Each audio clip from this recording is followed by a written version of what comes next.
What's up, everybody? It's me, Greg Miller, alongside the pride of the sunset, Destin. Please stop. No, that's a good name. That's good. We are live at PAX East, and we just saw Watch Dogs. What did you think?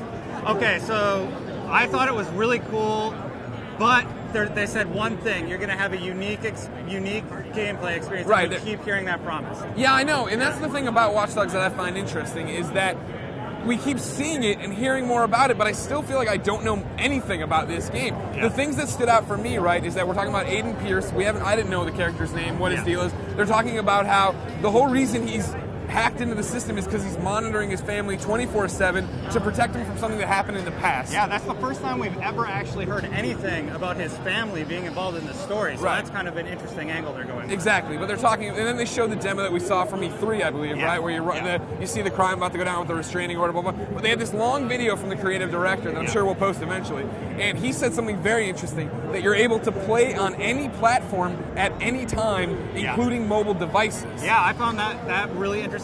At E3, we actually saw on a tablet that you can see where people are and play like mini sort of money-related games on your iPad. Well, I mean, the same thing they showed is the same thing they showed in there with the camera and Pixel FD over there, Fragile. And I'm assuming that's where it would come into play with the mobile device, right? That I could hack into your game and watch what you're doing and try to screw with what you're doing in little touch games. But I'm still confused as to how this all works. If we're one character, if we're Aiden Pearce, Destin, how does it work that other players are there? I guess you're only in a watching, monitoring role, right? That's how it would be to screw it up? Yeah, maybe, because we saw that camera zoom in on somebody. But what's really interesting is they did say that this will take place in a fully realized Chicago. Yeah, that's true. That's very exciting. Well, I like you were talking about Sim earlier, about how it's like they're using some like the SimCity terminology, that this game is reacting to what you're doing, how you're playing as Aiden. So if you're turning off the power grid in the middle of the traffic lights go out, and there's a huge car pileup and people die and there's an explosion,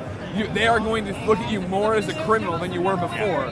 So I guess it's interesting that you can either be, it's kind of like this Infamous vibe, right? Are you going to be the hero or are you going to be the villain? Are you going to be famous or are you going to be infamous? Yeah, I really hope that we really get a unique experience, a unique ending, and it's not just kind of that linearity that we always see, specific beginning, specific end with slight variations. Right. Yeah. We'll know more as we get closer to release the Watch Dogs. For everything about Watch Dogs, for everything about PAX East, for everything about Destin Legary being the pride of the sunset, stay right here on IGN.